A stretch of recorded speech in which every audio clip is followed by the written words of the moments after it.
Welcome once again to Speaking of Strong Style, where we discuss the news, issues, and events surrounding New Japan Pro Wrestling. I'm Stephen Conway. With me, as always, Jeremy Finestone. We're contributors to the Fight Game Media Network and perhaps the two people left on Earth that haven't joined Bullet Club. So with this, Jeremy, we are talking about Dominion. We had a big show this past weekend, second biggest of the year, really. Dominion is. I guess you could argue that with the G1 finals, but I think Dominion is a nice little second biggest show there. It's in the second biggest city, Osaka, and it's still a thrill to watch. And it was a terrific one. A lot of news coming out of it, of course. And it's a show where New Japan pumped the brakes a little bit on the youth movement. They said, not so fast. We're gonna hold off on the youth movement just a little bit, but they did deliver a heck of a good show in Osaka. So, Jeremy, before we get into the details of it, which of course we're going to do, just your initial impression after you finished that show up and you turned off Dominion after watching it. Did you have this kind of, I was exhilarated. I thought, boy, there's some really interesting stuff that's going to come up and some things coming. I was, again, excited about the next couple of months going into G1, and I thought that they had set things up nicely, if maybe not exactly how we may have done it ourselves. I think the word I'd use is gratified. I just felt like the directions that we're going in, even if we didn't think that they were going to do certain things or have certain people win certain matches or lose certain matches, you came out of it with the sense of like, okay, there's a blueprint here and there seems to be directions for everybody and everybody has plans in the short term and in the long term. And it just makes sense. And you don't feel like the promotion is flailing right now. It just feels like it's starting to hit every gear a little more solidly. And that's something that I'm not sure every promotion in the world is doing right now. And it's just good that the one we're covering is. So we're going to talk about the Dominion show match by match because it's worthy of that. It was a terrific evening of wrestling there. We're going to be talking about the G1 finals, G1 tournament lineup, and not the G1 finals, but the tournament lineup. We know who's in. We don't necessarily know. We don't know blocks yet. We don't necessarily who's going to be facing who, but we have some very interesting names, some first timers, and some guests. People. 32, yeah. So we're going to go into that. We're going to look ahead to All Together Again, the big charity show that's coming up Friday that involves both Noah and All Japan Pro Wrestling. That'll be exciting too. We have some direction for Forbidden Door, and they already have my money. So not that there was going to be much doubt, but they can shut up and take my money right now for what we know about Forbidden Door, and it's already sold me on it. So want to join. Thank you, guys, Colin and Brad. I figured you guys would be here. We're happy to see you here live on YouTube. For those of you who are listening as a podcast, we're available on all the podcast platforms, Apple, Spotify, Amazon, all those things. Please give us a rating, a review, all that stuff. It really does help people find the show, and we appreciate it. So, Jeremy, should we just roll into this Dominion thing? We got a lot to talk about here. Might as well. Top to bottom, let's do it. Dominion took place on Sunday, June 4th, 2023 at Osaka-jo Hall. First show back at Osaka-jo Hall since last year's Dominion, by the way. And I wanted to mention something here. Attendance for this one, 7,040 listed according to WrestlingData.com. Last year was 6,068. So just under 1,000 more. It is the largest crowd in this building since the new beginning in Osaka. And listen to this, February 9th, 2020. So just before the pandemic hit. So that would have been very early 2020. And I think later that month, perhaps, or maybe early into March is when everything really shut down. It's the fourth consecutive show at Osaka-jo Hall where New Japan has increased its attendance over the previous one. So trending upwards. So just a little bit of data there I thought was interesting. And it just shows right now that people are starting to get their momentum back as far as New Japan goes. I think people are kind of happy with what they're seeing. They're excited that they can make noise again. And they were responding to things that they liked in this show, man. They were on fire for some of this stuff. And it's interesting. Osaka is culturally more gregarious than Tokyo. Tokyo is a little more buttoned down, reserved. I've been to both cities, loved them both. Osaka is looser. The people, if you go into Tokyo, you'll see these armies of people, just this herds of people in white shirts, black pants, or, something very, very incredibly similar to that. In Osaka, people are wearing a little bit more colors. I got kidded around by somebody in Osaka. They teased me about my Cubs shirt and said, pointed to themselves Cardinals. And I'm just like, all that stuff. That would never happen in Tokyo because people would be worried about offending you. But in Osaka, you got to have a little bit of a sense of humor to get around. It's a bit of a got to be able to sass a little bit. But what that does is it brings a more vocal and more contrarian wrestling crowd. They'll make noise to who they want. And yeah, Brad mentions bigger crowds, noisy crowds, even some fans without masks. Yeah, it felt as close to normal as possible. It's getting there. It's getting there, isn't it? And of course, Osaka-jo Hall holds 11,000, and back in 2020 and things, they were drawing 11,000. We're not quite back to that yet. But again, that 4 consecutive show streak they have where attendance is going up, got to be a good thing. So just some thoughts there before we go into the matches. There was a Young Lion series. Oscar Loibe ran the gauntlet this time. He went to a draw with Ryohei Oiwa. These are the 5-minute matches. And then he and Bolton Oleg, same thing, 5-minute draw. And then the exhausted Oscar Loibe lost to Yuto Nakashima in 2 minutes and 55 seconds. So once again, the Young Lion consecutive series, no one's run the gauntlet yet. Oiwa gave it a shot. Now Loibe's had a shot. Do you have any prediction who's gonna pull this one off? If Oleg hadn't looked so friggin' green in those preview matches last time, I would have said him. Now I'm not sure he's ready for that yet. So I don't think Nakashima's going to do it. So, if anybody, it's going to be Oleg, I suppose, because they do seem to be treating Bolton Oleg a little bit different than the others. But so we got right now, I think Oiwa, I think Loibe might have the biggest upside of these guys so far. Besides from Bolton Oleg just being a hulk of a human being, if he gets this, if he gets the charisma and the work down, and he's very early in his career, he may well, then that's a bona fide monster star. This might be the ultimate underdog spot. So Nakashima or Ryohei Oiwa, if they're at the end of it, after like the other guys get so close, these guys pull it off. Brad Reeder, I agree with Brad here. I'd love to see these gauntlets. They must be so much fun. Yeah, I bet they are to watch. I bet they're kind of a kick. But I had pre-show match, a little something for the live crowd there. So then I guess we're just gonna go. Do we want to go main event to bottom? I think we can go main event. Main. Oh, you go to start with the main? Yeah, we'll go with the main. All right, we'll just start with the top because that's the big topic, and then we got Will at the very end. It's all good. The IWGP World Heavyweight title was contested between SANADA and Yota Tsuji in his first match back after his excursion. Now we saw at the press conference the day before the show, Yota Tsuji officially joined LIJ. He had hinted at it by doing the fist to the heart and then up when he laid out just 5 guys, but LIJ hadn't really acknowledged him before that. Well, the LIJ, the members that we all know and love, came out to the press conference and talked to Yota Tsuji there in front of the crowd after SANADA had left. And sure enough, he joined the group full-on member. So there you had it. They did accompany him to ringside like they have been for each other's major matches over the last month or so. SANADA, of course, had just 5 guys out there with him. There was no interference, thankfully. But what we saw, Jeremy, I think, was a brilliant debut for Yota Tsuji. So this great. Guy, so he comes out there and he already has this odd charisma. He's got this unsettled smile that looks like it could turn into a snarl at any point. And that was my girlfriend's impression when she was watching him. My girlfriend doesn't really follow wrestling week to week, but she just said he looks like the guy that goes from smiling to trying to pull your face off. And so, and I kind of agree with that. I can see that smile turning to a snarl if he decides to. SANADA, but he does it differently than a guy like Batista, who I immediately think of as the like prototype for doing that. He does it completely differently, which is like somewhat unprecedented. I can't put my finger on it. Yeah. And SANADA, of course, had to act like he didn't know what to make of this guy. Again, and the only thing he knew was that that he had to avoid the spear at all costs because it tore him in half the last time he felt it. It's the only thing he knew about Tsuji was this thing. Well, that didn't work out so well. Well, they put it into play very early because SANADA tried to do his leapfrog and got trucked, which was a great spot and got a big pop out of the crowd because Tsuji didn't duck down the leapfrog. He just basically speared him.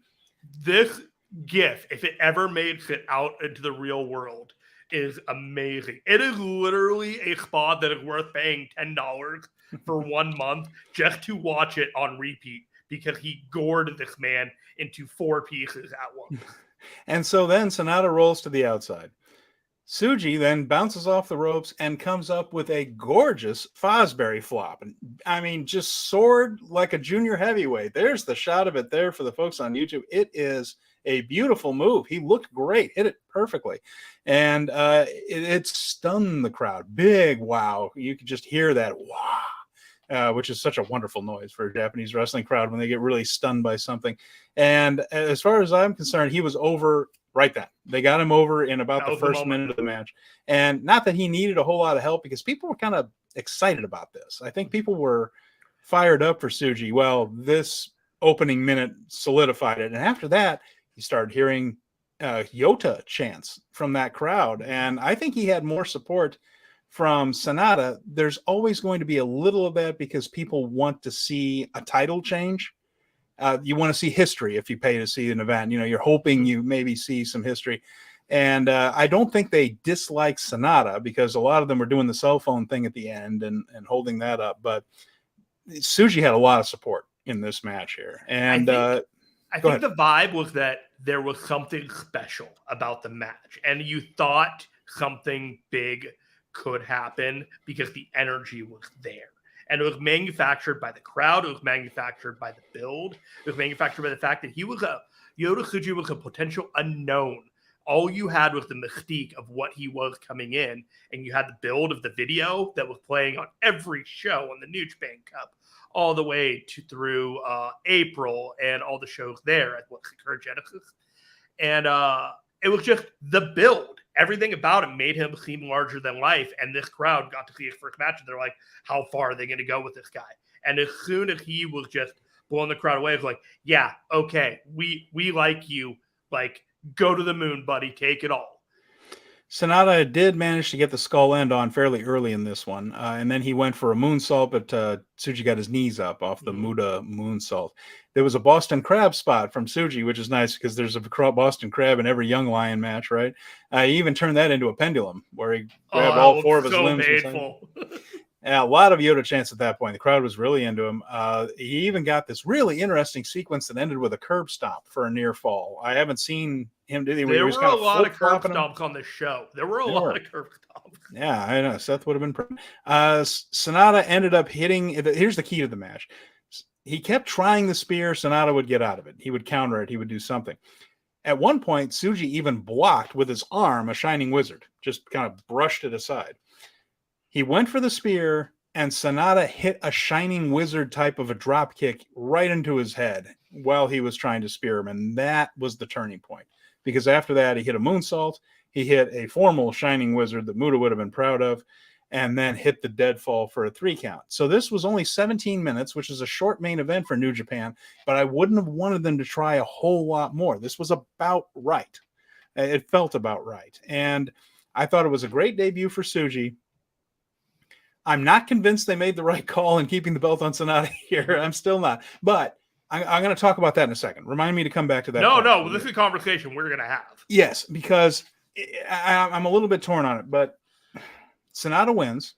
He's going to go into G1 as the champion. There was no challenge laid down after this. It doesn't look like he's going to have another title match before. He might, but right now there isn't anything going on. And in the road shows that are coming up, the house shows, he's just having multi-man tags against LIJ and just 5 guys in LIJ again. So it doesn't feel like there's going to be another title match, but they might. He walks out, head held high and all that with the championship. He was gracious to Tsuji at the end. Tsuji, of course, walked out with the Young Lions. LIJ did not help him out like they did with the others, which I thought was interesting. However, on backstage comments, Bushi helped Yota Tsuji in to the interview area and then gave him the fist bump right there. So they didn't just say, well, screw him, he lost. But, they didn't do the thing where they helped him out either. So I think he may still be in his probationary period. I think we're okay. There was an article in one of the New Japan presses, and it was basically Naito took Yota to his favorite family restaurant. and they dined together with the reporter, and they explained what the relationship was going to be, about why Yota Tsuji. It was the full tell-all. Nice 2-page article that ended with Naito remembering that he had a gift for Yota outside, and he needed to go to his car. And Yota actually remembered he had a souvenir from Mexico that he needed to go with Naito to the car.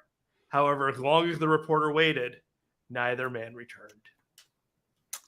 True LIJ, I think he's in. Cheeky bastards. Well, there you go. We saw a star born.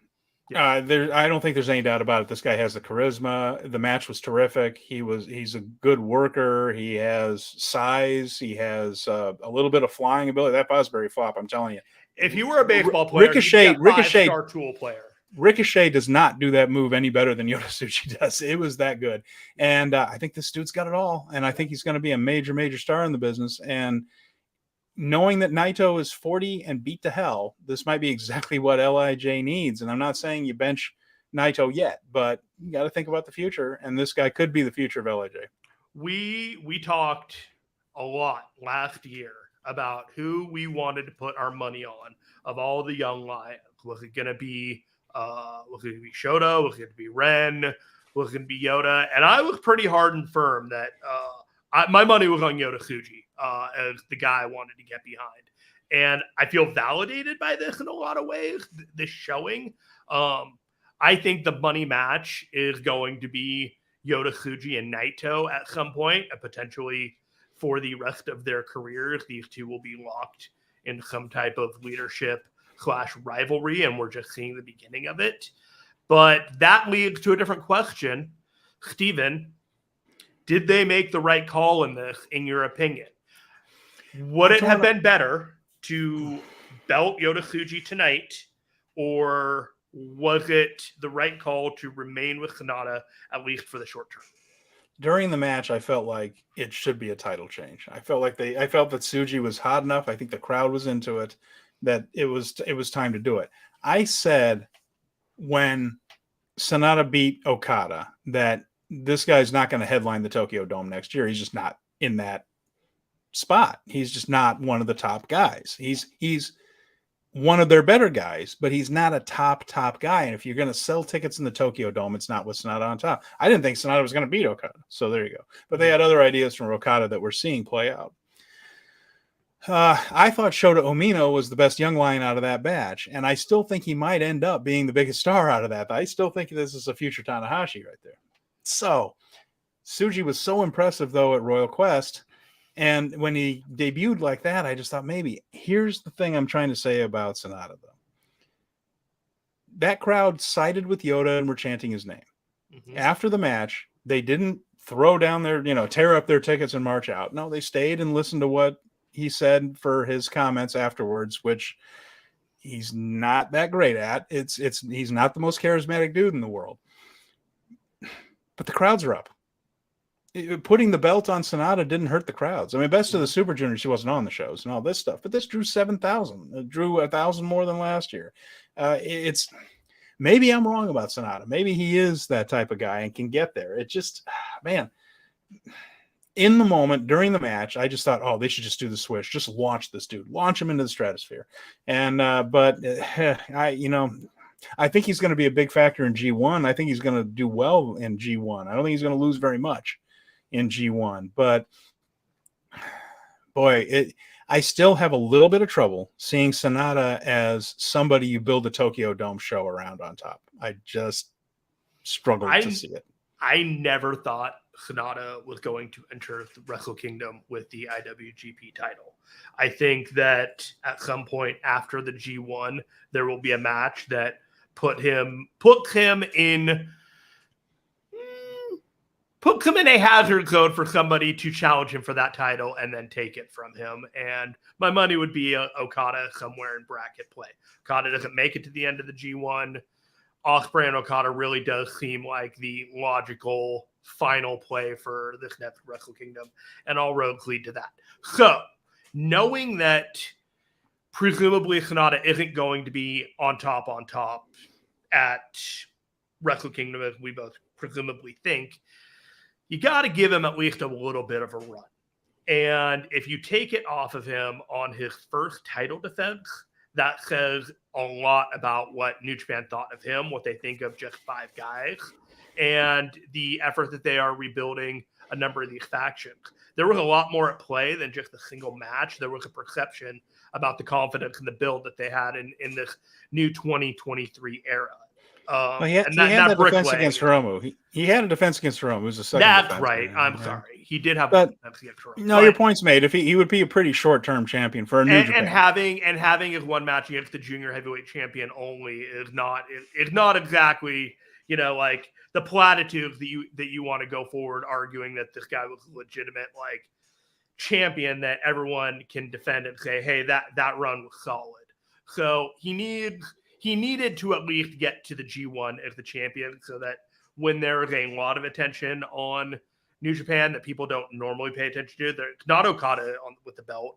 It's not Yota Tsuji, because Yota Tsuji is a blank slate. He has all the opportunities to rebuild from this. SANADA, they've kind of broken that glass a couple of times, and you can't put that glass back together the same way. So I think the right choice was made for the long term, even if the short term seems short-sighted. Some comments about the matches here. Brad mentions, I love the story of this match. Tsuji not having preview matches meant SANADA didn't know how to prepare for him. All he knew was the spear, so it eventually ends when SANADA counters it for the win. Yep, it was very good storytelling. Yep. And like Colin mentions, they were having none of Tsuji. It was funny. It was kind of funny. I was wondering, geez, are they just going to drop him? But I didn't think that made much sense. They didn't. They are baseball fans, and when you have a big home run, your first big home run, everybody ignores you. That's true. That's true. Ren Suzuki, Naito Tsuji, Shooter Okada, Fujita ZSJ. The kids are being paired with these veterans is perfect and brilliant, says Brad. It's a good idea. The kids are all right. Yeah, but they're certainly showing up. And then Brad also mentioned something here that's worth mentioning. Yeah, worth bringing up. Do you think the bigger crowds are due to them being behind SANADA and the new directions, or just because they're happy to be back at NJPW? I don't think SANADA is the reason the crowds are up, but new directions and a fresh look, I think, is helping.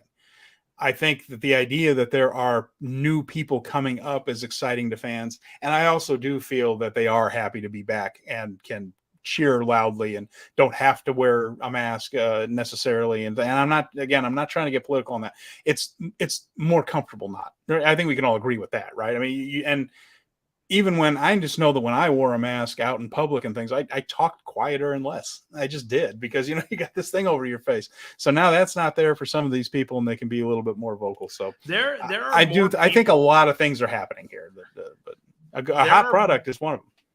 More people talking about New Japan and wondering about New Japan and inquiring about New Japan. It's not just the crowds. It's people talking about the shows, and there's curiosity, and it's not just like, oh, Okada's on top, like John Cena in WWE. There is legitimate like changes in tides, and people are interested. So it's a good thing. Colin's asking, are they still going with limited capacity crowds? And no, they're not. All the seats are open and available now. So again, we're not at the point we were in certainly not in 2017 when they almost filled the entire Tokyo Dome for Kingdom, and we're still not quite back where we were before the pandemic. But no, crowds are not limited. And there were empty seats at Dominion. Yeah, there were. The building holds about 11,000. They put 7,000 in it. So, but again, that's up from previous times. So hopefully we're trending in the correct direction. Let's do it. Now, next one was the never open weight 6-man title match. Now, there have been better matches this year. It's not the match of the year so far. Will Ospreay versus Kenny Omega at Wrestle Kingdom is, for me, in my subjective opinion so far. There have been more emotional matches this year. I think Sami Zayn and Kevin Owens finally beating the Usos at WrestleMania was the bigger explosion of emotion. There have been wilder matches. Anarchy in the Arena is a good example of a really wild match that kind of goes nuts. I think I had as much fun as a wrestling fan watching this match as I have had any match this year. Again, I'm not saying it's the best or the most emotional or the wildest, but as far as just having fun watching a wrestling match, I think this is my favorite one so far this year. Is that as far as that goes? I just had such a good time watching these 6 guys. And Claudio Castagnoli, who teamed with Jon Moxley and Shota Umino faced Kazuchika Okada, Hiroshi Tanahashi, and Tomohiro Ishii. And of course, that New Japan group are the current never openweight 6-man tag team champions. You had 3 different pairs going at it here. Ishii and Moxley can't be in the same room without punching each other or headbutting each other. We'll get to that. Okada and Umino, of course, are under each other's skin like nobody else. And Tanahashi and Claudio were kind of giving each other the side eye the whole time until they clashed. Claudio had all kinds of visa and travel issues. And according to what Dave Meltzer said on his show, they got Claudio to the arena only 25 minutes before the match. That's amazing. The chemistry that they had was very impressive considering they had no time to plan anything with Claudio. The tags, Red Shoes wasn't too worried about tags in this one. And that worked in their favor out here. They did a wonderful job of working people in and out, yet still keying on this idea that Shota is there to fight Okada. And Moxley sees Ishii and just wants to punch him and vice versa. And Claudio had something to prove to Tanahashi. So these 3 rivalries wove in and out of one another this entire match, and it was just a wonderful wrestling match. At one point, Ishii jumped up in the air and headbutted Moxley so hard, he ended up busting Moxley open. It's not a wrestling match unless Moxley's bleeding, of course. Everyone wrestled this match with a real screw you attitude toward the other team, and that worked in its favor. It was a mean guy match. It was a hard-hitting match with a bunch of mean guys. Yeah, exactly. And while Tanahashi isn't normally a mean guy, we know that he can throw down when he needs to. That's been the story of his career. It's like, all right, you've pissed me off enough. Now you're going to pay. He's the guy at the bar that sits there and waits, goes like, all right, fine, and then breaks the glass bottle and gets involved when he knows he's got to do it. Yeah, and you just saw things like Shota hit the big neck breaker and a death rider on Okada for 2. The giant swing from Claudio on Okada, and everyone was just amazed. They're like, that's Kazuchika Okada taking the giant swing. Like you didn't think you were going to see something like this. Okada's partners ended up rallying, and Umino ended up triple teamed by them in the ring. He managed to get out of that with the help of some of his partners, but it was one of those things where everybody got thrown to the outside again, and Shooter was left with Okada. Okada was trying to beat him with the money clip earlier in the match as an extra FU. Like, I don't even need to use Rainmaker on you. But he did. He had to use the Rainmaker, and he did hit the Rainmaker, and he did pin Umino again. So the story continues that Umino still has this mountain to climb in the shape of Kazuchika Okada. This match was fantastic, though. And everything about it was just great. The way people worked with each other, the way they worked guys in and out of the ring, the timing of somebody jumping in on someone else was almost perfect the whole time. And again, did not have much time to plan this. So I love the match. It wasn't crisp, but you used a lot of descriptors when you were talking about this match at the very beginning. The word I would use for the vibe of this match was electric. It was just the vibe of when Claudio, Shota, and Moxley came out to the Death Rider music and were standing in the crowd, and you just knew that at least in the Japanese crowd, shit was about to go down. And that was the Japanese version of it for the New Japan crowd. And so the electricity of like, oh, we got something special. This is a big time match with the American crowd. And it paid off, and the energy was palpable. And even though the match wasn't crisp, it wasn't glamorous in any way. It was a mean guy match, and these guys beat the crap out of each other, top to bottom. But Okada is an asshole right now. He is a unmitigated, surly jerk who's very much exasperated by anyone challenging him for his self-acknowledged deserved spot. And don't get anybody wrong, it is deserved, but he's always going to be challenged, and he's tired of it, and it's just amusing to see because he's beating the shit out of anyone in his way. So yeah, and of course afterwards. Now, the match was special enough. Then we got the announcement. Jon Moxley gets on the crowd after the match, and he says, Okada, you think you're the best in the world, but bad news, we train with the guy that's the best in the world. A video begins to play. It's Bryan Danielson out in the desert saying that, out in the desert, there's no rain. So you call yourself the Rainmaker. Where I'm going to take you, there ain't no rain. And it's that was beautiful for one thing. And he challenged him for Forbidden Door. And so the dream match we were all hoping for is going to happen. Bryan Danielson will face Kazuchika Okada at Forbidden Door. And right away, take my damn money. I don't care. It's just brilliant.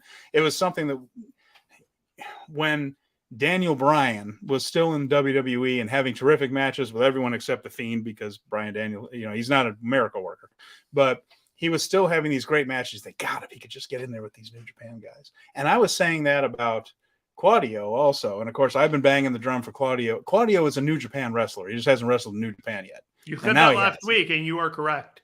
He fit in exactly. He melted into it. I was so hoping he was going to be in G1. We didn't quite get that. Maybe next year. But look, Blackpool Combat Club is a main event act for AEW, and you don't necessarily send your main event act away for a month. I get it. You got a business to run. I do understand. I was just hoping, but we are going to get this, and this is absolutely going to be brilliant. And some comments we had here. Colin said that was his match of the night, and Brad said, I wish I could have this playing on a loop on my TV all day and night. 6 dudes beating the hell out of each other. I love this one so much. And yeah, a 25-minute match. Colin mentions that. It was a long one, and it didn't feel like it. It breezed right by.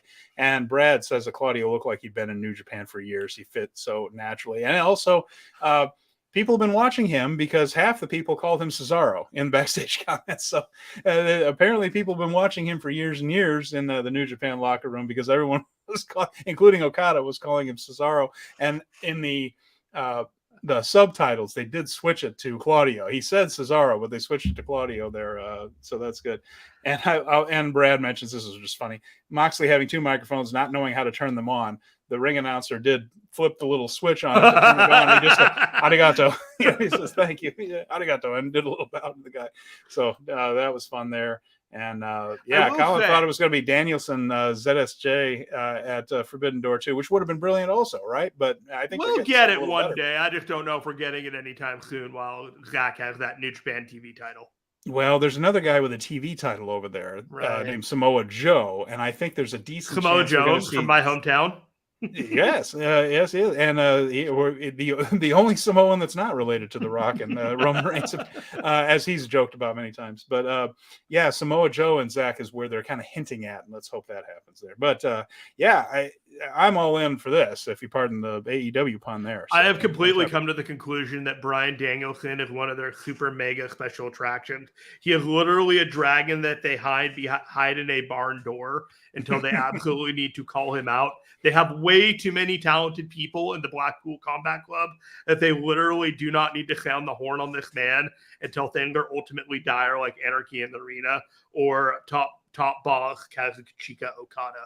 Otherwise, Danielson, the Dragon, just kind of rests longingly until he is summoned once more for battle. But that's how he is now in AEW. If this is how you want to save him and preserve him, I am all for it. Let's do it.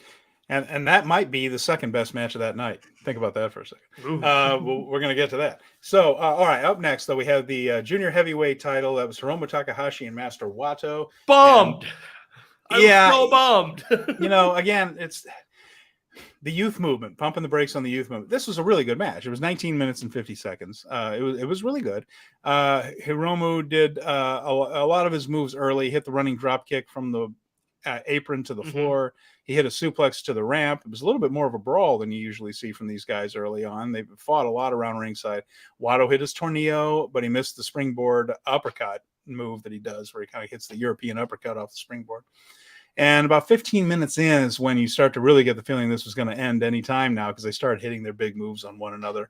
Wato reversed a time bomb 2 attempt into a tombstone.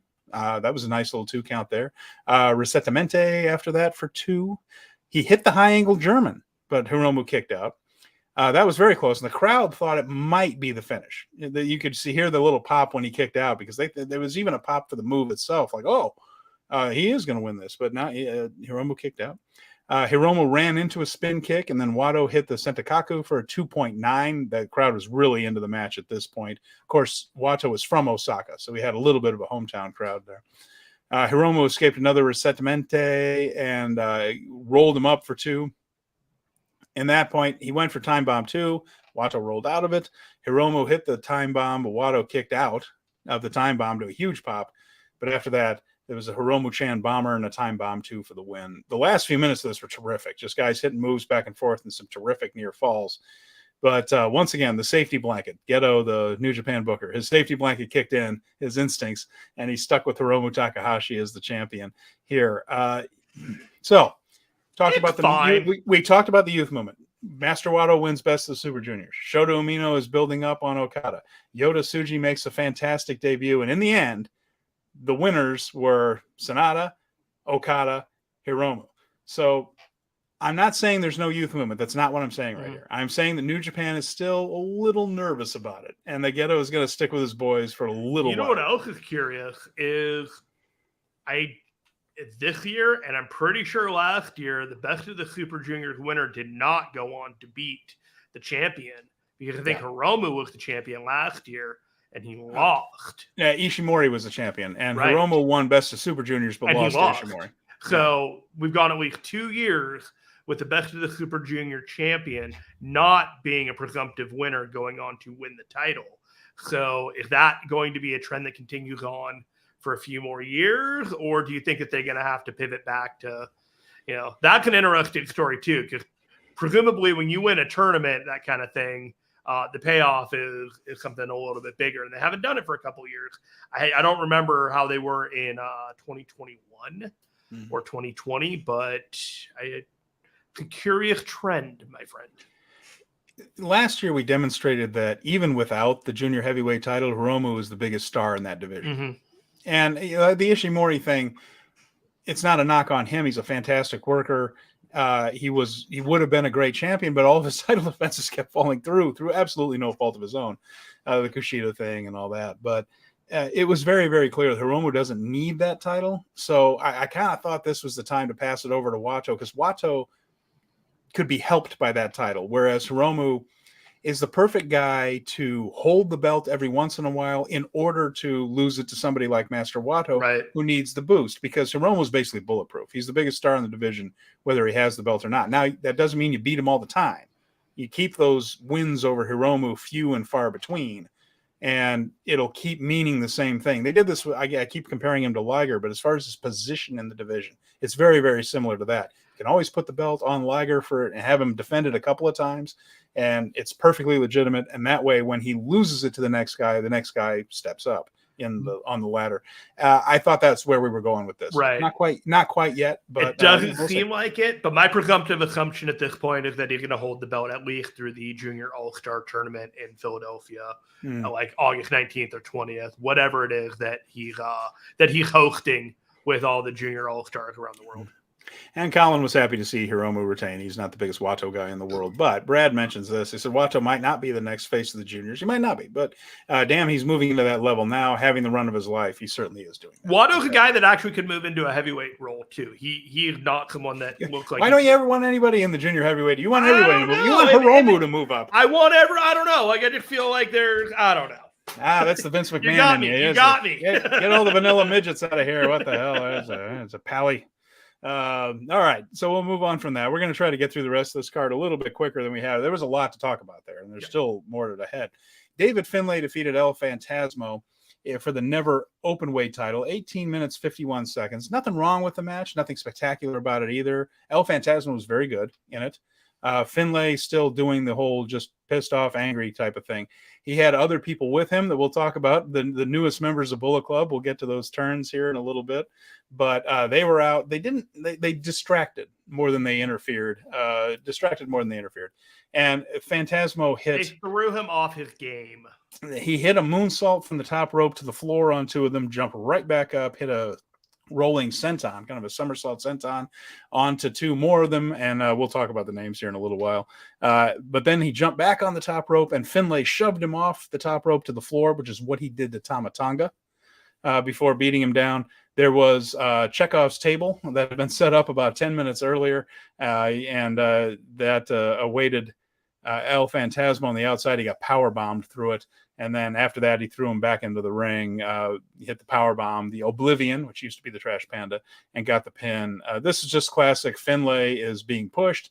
He is staffing Bullet Club with his own guys because he's aware that Bullet Club tends to overthrow their leaders rather than have any smooth transition of power. So he's starting to stock it with newer, more aggressive young guys that are loyal to him. And that's the story of it. And El Phantasmo was part of the old Bullet Club and therefore had to be destroyed. I don't feel like Phantasmo got crushed here. He had a good match, and I still think he's going to be a successful babyface for New Japan. But it's not time to beat Finlay quite yet. I'll agree with that. And I think this had to be this way.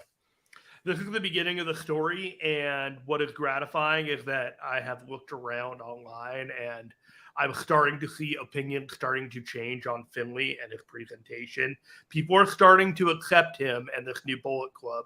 Maybe just a little bit, but the ice is starting to thaw, and I think it's deservedly so. They're working very, very hard. And I think they are working in the right direction. We had a title match for the vacant IWGP tag team titles and the NJPW Strong Openweight tag team titles. Both of those sets of belts on the line here in this one. We had Hiroki Goto and Yoshihashi against the United Empire, Great O'Khan and Aaron Henare, and the House of Torture. So, weakest match on the card, Jeremy, you figure? Just because of the House of Torture shenanigans? I think I was more curious about what the destination was than anything happening in the match. And they gave the live audience minutes of their life, but there wasn't much more to this. There was a lot of bullshit. And if you were critical of House of Torture matches, you will find your bias will be confirmed.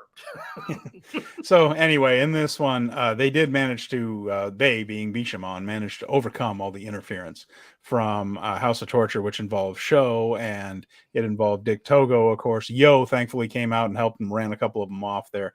And Goto even went off the top rope with a top rope bulldog on Yujiro, which you don't see Goto getting airborne all that often. And he didn't jump off as more as he kind of fell off and fell forward, but Yujiro was close enough that he just kind of dug him down. Goto's not going to soar, I think, is what we've learned from this. He's not going to soar. But anyway, after that, they did hit the Shoto on Yujiro, and it was all over. And this opens the door for perhaps Bishamon and FTR again at Forbidden Door. Perhaps that hasn't been spoken of. What we did get, though, was an announcement that the Bullet Club War Dogs were Dogs. Everyone's like, oh, okay, who's this? We didn't know who this was. Well, Alex Coughlin and Gabriel Kidd came out with their new Bullet Club shirts, and they beat down Bishamon afterwards. So basically, the entire LA dojo has gone with Bullet Club almost. We've got Alex Coughlin, Gabriel Kidd, Clark Connors, and Finlay seems to have recruited all of Shibata's former guys. You see what happens when Shibata leaves? Everything goes to hell. Everything, I tell you what. So the entire LA dojo gone with Bullet Club for the most part. And again, the story is they're younger, more aggressive, and loyal to Finlay. You're telling me Gabriel Kidd joined Bullet Club? He did, and if only I could think of. I feel like I heard somebody mention that he should. Do you happen to have a clip or something like that? You know what? I just happen to have a clip that I fired up because we don't set any of this up in advance. Boy Scout, you're always be prepared, Stephen Conway. So let's hit play on that. What was that? Let's hit play. Finlay on the microphone giving the too sweet to Clark Connors, the newest member of Bullet Club. So Finlay had a speech, and the speech was he wanted his Bullet Club to be full of savages. He was not going to let Bullet Club turn on him before he turned on them. So he is reforming his own Bullet. He is reshaping Bullet Club into his vision. And I don't think he's done with Clark Connors. I also think Gabriel Kidd's joining, and we're going to be seeing it very, very soon. There were tells here and there that was just kind of like, Well, there you have it again. Once again, Jeremy. April 18th episode. Being careful not to throw out his shoulder, patting himself on the back. But you did have that pegged exactly right. And the attitude that he's been projecting right there fits in with Bullet Club. There's another guy whose attitude fits in with Bullet Club also. I don't think these are bad choices. I don't think they feel forced. I think these are guys whose personas have been slowly building into someone who could join Bullet Club. This is a long-term plan. They had this in mind for these guys for a while, and you picked up on it. So nice work there, because I think a lot of people in the crowd were shocked. Last question on this. Do you think Dan Maloney got Carl Frederick's spot? Here's my thought on Carl Fredericks. I don't think the guy had it. And I remember when people were saying that, oh, he's going to be in G1 last year. And I just said that there's something missing with the dude. And now that he's, what was it, Eddie Thorpe or whatever it is in NXT, I'm more convinced than ever that there's just something missing with the guy. I just don't think he's that. Perhaps it is. Perhaps it's his spot. But I think that the guys they have in it are all better than Fredericks at it. And it's not that Fredericks is terrible, but I do think there's something missing. I'm not convinced there's something missing with these guys. Clark Connors in particular, his personality as a heel, he really projects it. And I think it's going to help Dan Maloney, which we're going to get into in a minute. I think Gabriel Kidd, Coughlin, these guys are going to make pretty effective heels. And I don't know if Carl Fredericks has the charisma in either direction. He has the work. He can wrestle. But I don't know if he had the charisma to be either an effective babyface or a heel, and I think these guys do. So perhaps he got the spot, but yeah, I think I think this is a good move. I think it's a better version. We have a special guest that is going to join us now, and he's going to join us for the remainder of the show. It is Justin Knipper, and we're going to have him join on now. There you go. Hello. Hey, sir. Justin. The connection's a little shaky on my end. Is it okay on your end? You're fine, my friend. We can hear you all right, yeah. So we're in the middle of our Dominion rundown here, and we're going through that, and then we're going to go into the All Together Again show coming up this Friday. So we wanted to thank you very much for joining us. Jeremy, you want to run down why Justin is the absolute perfect guest to have here this week, aside from the obvious, which is this dude's on the Noah broadcasting crew. Justin Knipper is the co-host of Write That Down with Fumi Saito and one of the premier historian and knowledge bases for all of Japanese wrestling. And he has decided to join us today to cover the basis of the All Together Again show. And we are really thankful to have him. So thank you, Justin. Hey, thank you for the nice word. Yeah, no, write this down is something that I never miss right there. You and Fumi do a wonderful job getting into the history of Japanese wrestling, and there's so much great stuff to get into there and things you can learn that will apply to the current product, because there's such a reverence for history in Japan as opposed to the North American version of it, which is to erase it and write your own. You can learn a lot that applies to current Japanese wrestling through your show. And I just wanted to say, really appreciate what you guys do there. So, and thanks for joining us here. Thank you. So, yeah, we were just looking at some of the things that are going to lead to this All Together Again show, and we just went over the tag team title match, and then we have Jeremy. Do you want to talk about All Together Again now, or do we want to keep going? Yeah, let's just do the All Together Again now, and we'll get through that. So yeah, what we're seeing here is a set of matches at Ryogoku Kokujikan Sumo Hall on Friday, June 9th. Show will begin at about 5 a.m. Eastern Time. And we're seeing on top a couple of tag team matches with mixed teams. So we're seeing not so much on top anyway, not so much New Japan versus Noah or All Japan versus anybody else, but a mix. So the main event of this one, Hiroshi Tanahashi, Kento Miyahara from All Japan. And if you haven't seen, I know it's not easy to see All Japan as it is some of these other companies and things, but Kento Miyahara is one of the best wrestlers on earth. Kaito Kiyomiya is amazing in Noah. We've seen him. He's going to be in the G1. They're going to be facing Kazuchika Okada, Yuma Aoyagi from All Japan, and Keno from Noah. What a mix of talent in one match, Justin. You look at Kiyomiya and Keno in there with Tanahashi, Okada, and then the All Japan guys. This just has the potential to be a pretty tremendous six-man. I mean, it's the ultimate dream matches, and it's kind of like the six of the top modern Japanese pro wrestlers from New Japan, All Japan, Pro Wrestling Noah. I think there will be a lot of sub-stories and, mini stories within the match itself. How Kiyomiya relates and reacts with other people on his team in the match. Keno has already said he has his mind locked on Okada Aoyagi for this match, even though they're his partners. So That'll be interesting. Not only just a great match, but like very interesting capacity for all kinds of different things to happen. Yeah, and it does seem like there could be some twists and turns in this one as far as partners not getting along or surprisingly getting along. There's just different paths they could take in this one that I'm really looking forward to. I'm really interested in the Okada and Tanahashi being on opposite sides while they're currently co-champions as well. So there's a little something for everybody going on this one. So we'll see who makes contact. You know what I mean? Sometimes you have these matches and you notice that maybe this person and that person didn't make contact with each other in the match. They didn't even touch. So, hey, who knows? We'll see what happens.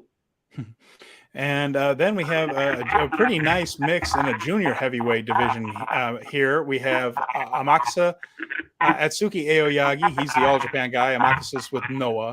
And they're teaming up with Hiromu Takahashi from New Japan. And they're going to be facing Master Wato, also from New Japan, of course. And then Rising Hayato from All Japan and Hayata from Noah. So, Justin, I have to admit that I'm familiar with Amakusa. Hayata, not so much. And what can you tell us about him and what story they might be telling with Amakusa and Hayata in this one from the Noah perspective? I mean, what to expect?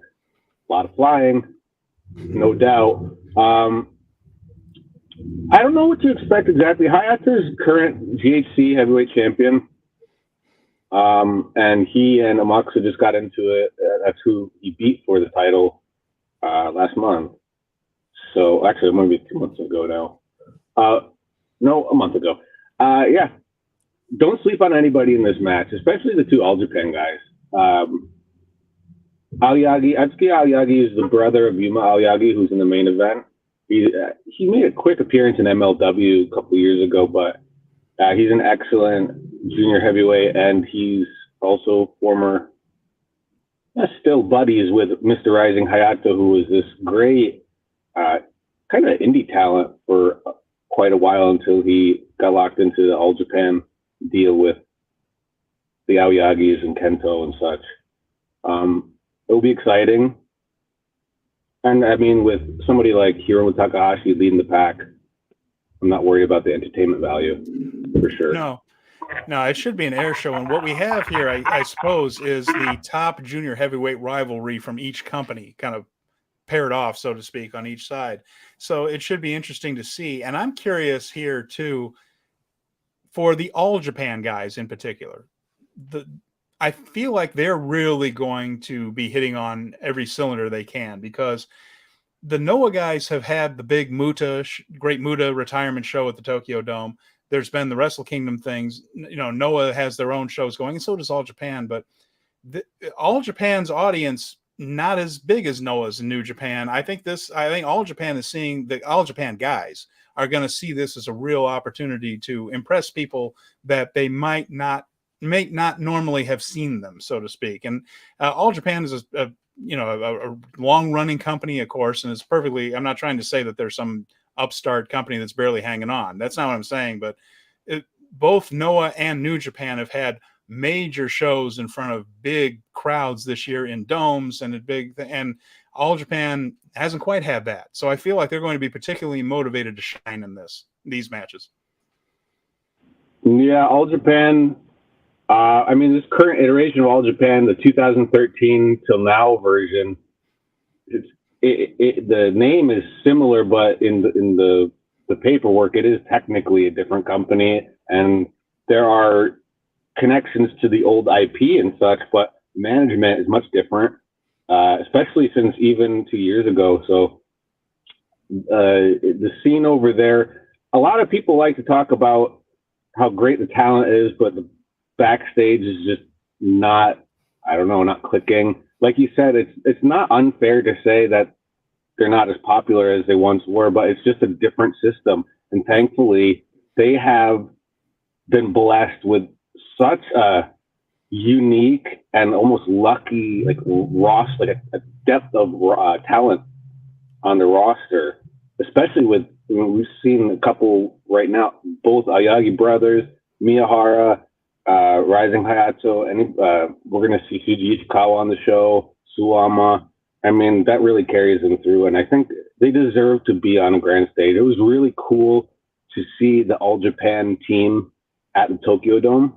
Mm-hmm. Someone like Kento Miyahara really definitely deserves to be on a big stage like that. So I think, like you mentioned earlier, the Muto final, this is kind of like another chance for everybody else to get, maybe they can shine. If you got the goods, let's see it. And the same for that All-Star Junior tournament that was a couple months ago too.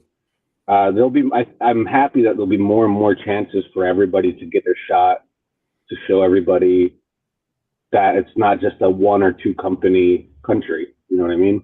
There's a lot of talent that's just hasn't been seen yet. And the next one we have is a little bit more of the Noah guys in here with this one. This one is one company against the other. We have from just I was so guys. happy they booked this match. I said at the end of last match. SANADA, Yoshinobu Kanemaru, and Taka Michinoku taking on Jake Lee, Yohei, and Tadasuke from Noah. This should be exciting. And, you know, Kanemaru having a bit of a resurgence this year, having one of his better years in a long time. He's broken away a little bit from his Suzuki-gun act and is doing some interesting things. Taka, don't call him the legend. Michinoku is probably going to take the fall because he always does. And you have the world heavyweight champion here, SANADA. But Jake Lee, Yohei, and Tadasuke, this is an interesting threesome here. What can you tell us? Jake Lee, I believe, isn't he the current GHC heavyweight champion, correct? He is the junior, not junior, GHC heavyweight champion, while Tadasuke and Yohei are currently the GHC junior heavyweight tag team champions.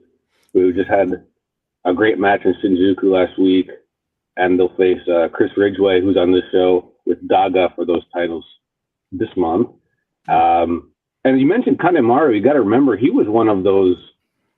To me, him, Marufuji, and Kenta and Morishima and Sugiura were the top guys who weren't, not the Shitenno, like the big four guys carrying the company, but also Kanemaru was Noah to me, and he left New Japan from Noah as doing the Suzuki-gun thing.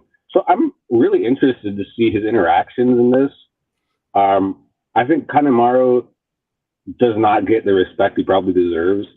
When I was a kid, I thought it was going to be Kanemaru, the pink shorts guy, that was going to be the big star over Marufuji and Kenta when all those guys were coming up like as juniors.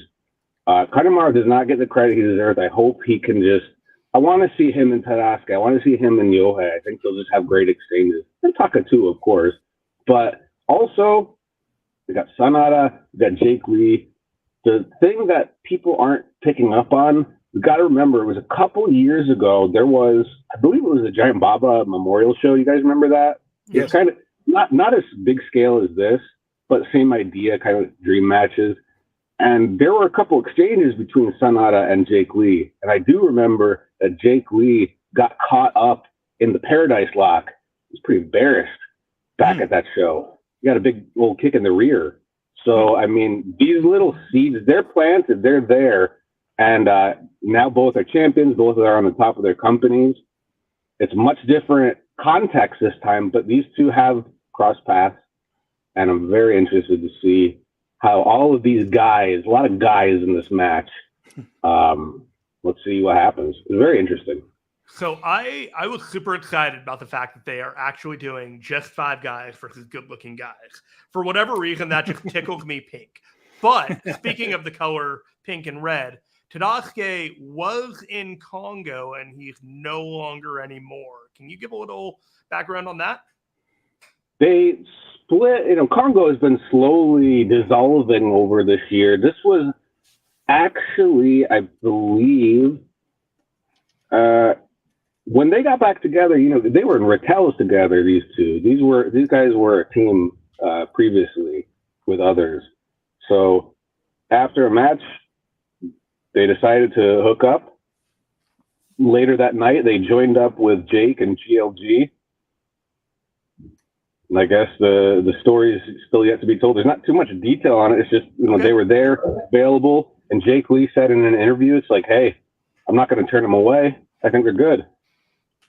Now they're GLG. Good-looking guys. Good-looking guys. And it's also part of, like, Jake Lee. He's capitalizing on what he has in the moment. He just got to Noah January 1st. Changing the face of Noah. Yeah, he calls himself the Black Savior. He came in, he just immediately nabbed Jack Morris to be part of his group. He nabbed Anthony Green right off the airplane. They gave him a shirt right as soon as he stepped into Japan. He grabbed Tadaske and Yohei right there when they split, when Tadaske left Kongo and joined up with Yohei.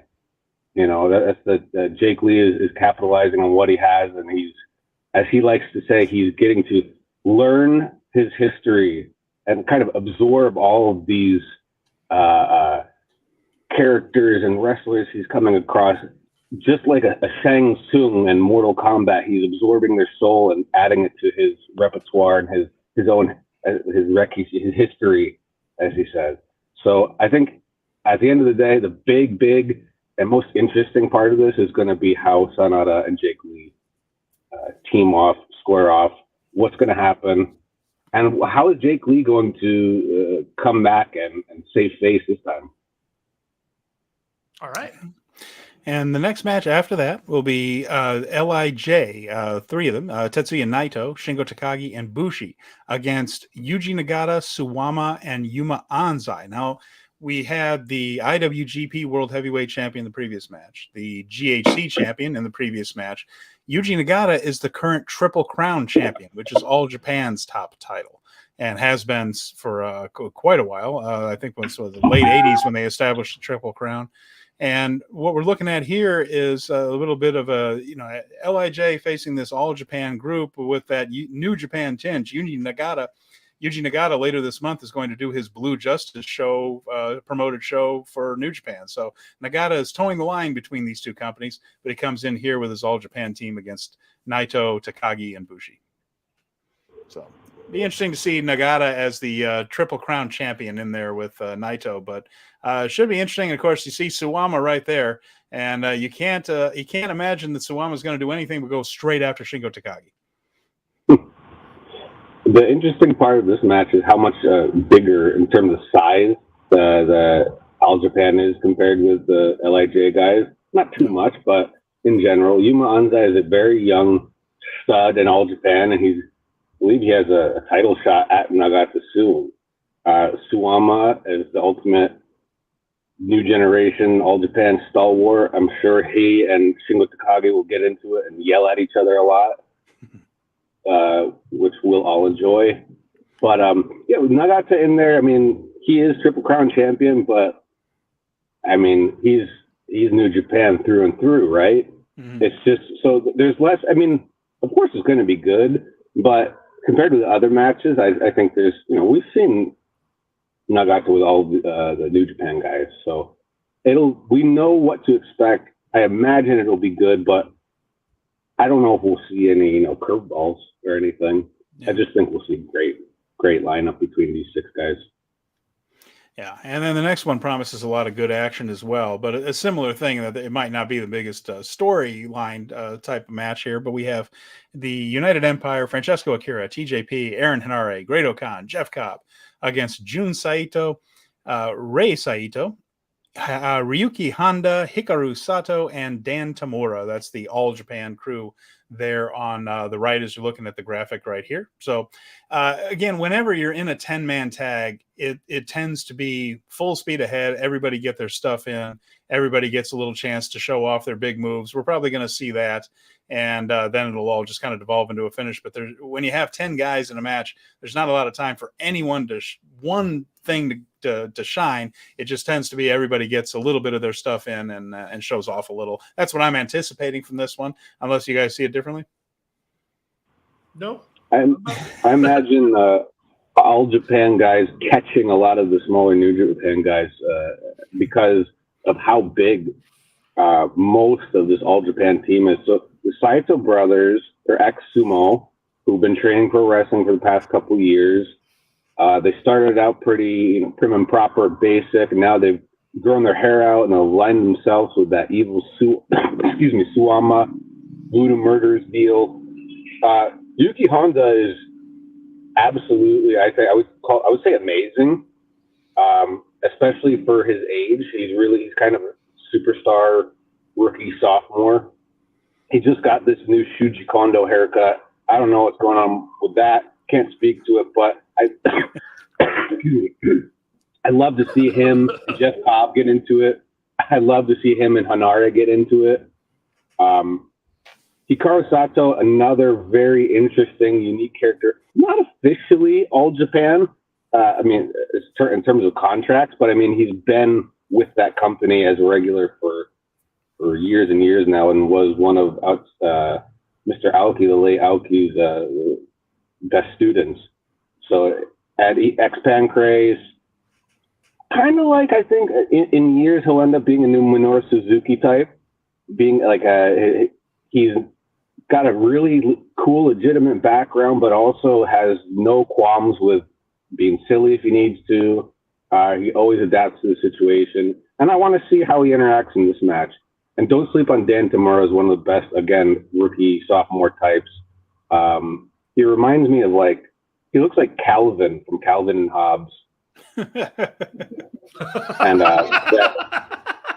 that endears me. I really do like him a lot. I think it's again, like back to what we were talking about earlier.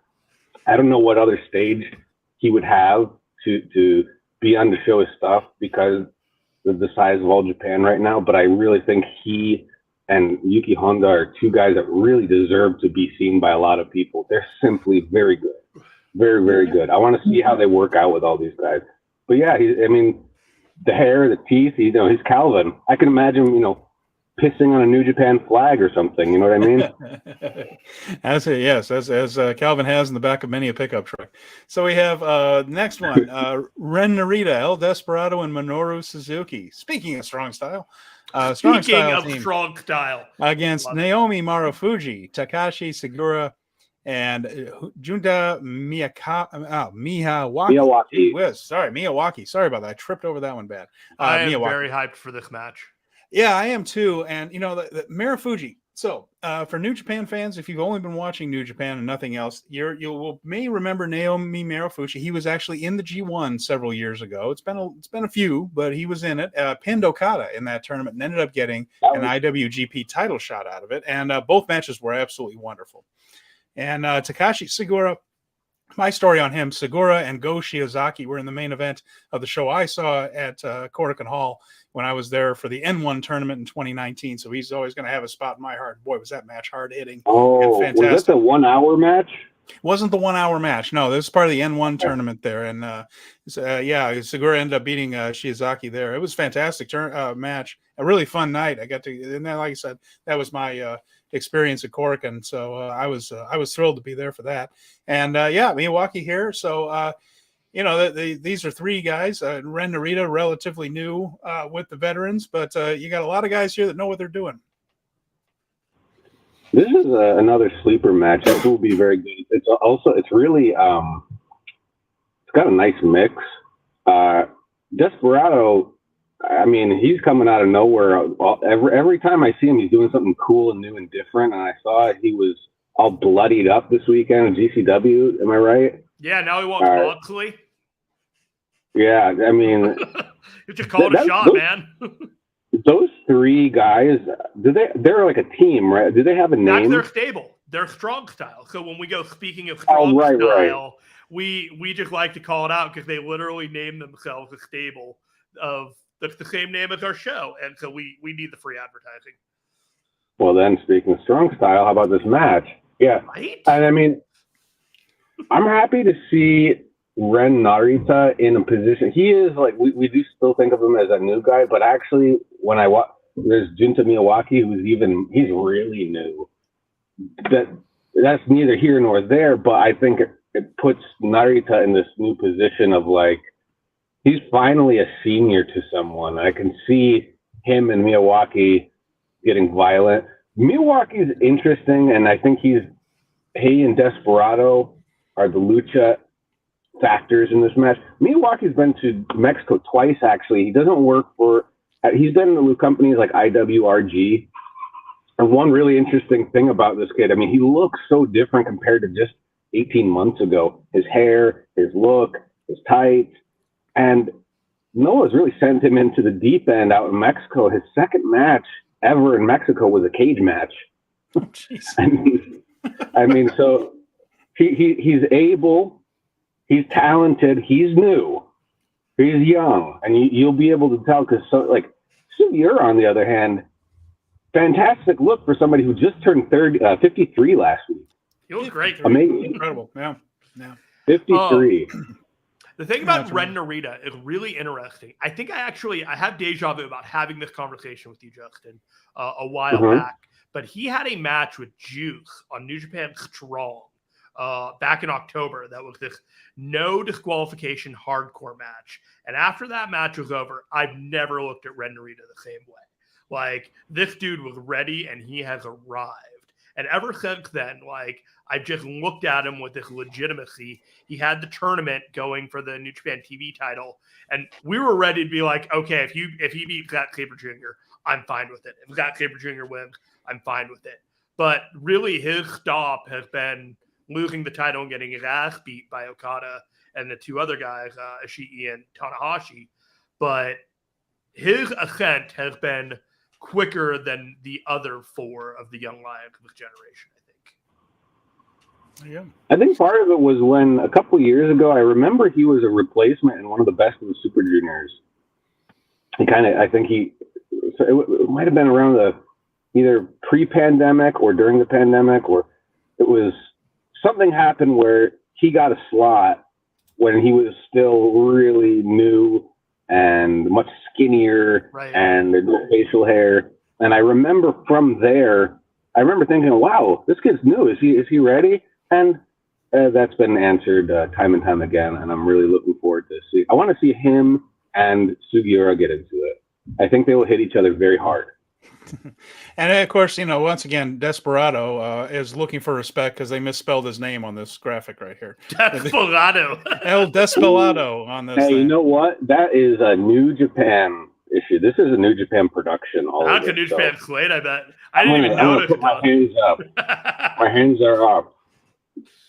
But you don't know anything about it. They don't even use L's. Well, I gotta say though, it's R's and L's in Japanese often it's difficult because there's no approximation of anything similar in Japanese language. So to a lot of people, it sounds different. So to a lot of people, I correct it all the time too. It's anybody that is not a native speaker of Japanese would have to do it. It's just what it is. It's silly to us, but it's also, I think, common enough where I'm not surprised at all. Yeah. So Desperado showed up for Noah. There's actually a shirt that they're selling, and he was part of the Nosawa Rongai kind of retirement tour. He showed up on one of the Osaka shows, and I know there's a shirt being sold in the Noah store, a Desperado Nosawa Rongai collab T-shirt. So yeah, he's an unpredictable guy. This one. This is my stuff. I like this one. Yeah, this the only. I think it's the only. Is it the only All Japan versus Noah thing on here? Because I think everything else has a New Japan presence in it. So yeah, I think it's the only non-New Japan thing on the show. Yeah, and of course, Go Shiozaki, just one of the top guys for Noah for a long time, been around there a minute. Katsuhiko Nakajima against Shuji Ishikawa and Hokuto Omori from All Japan. So, yeah, Go and Nakajima are some of the names that we've seen on top for Noah for a while. This is a little bit earlier in the card than they're used to being, but it should be a pretty good match, I think. This could be the most hard-hitting match on the whole show, I would say. Ishikawa, I feel like he has always been able to be. I think he's a really talented guy who I don't know just quite why he hasn't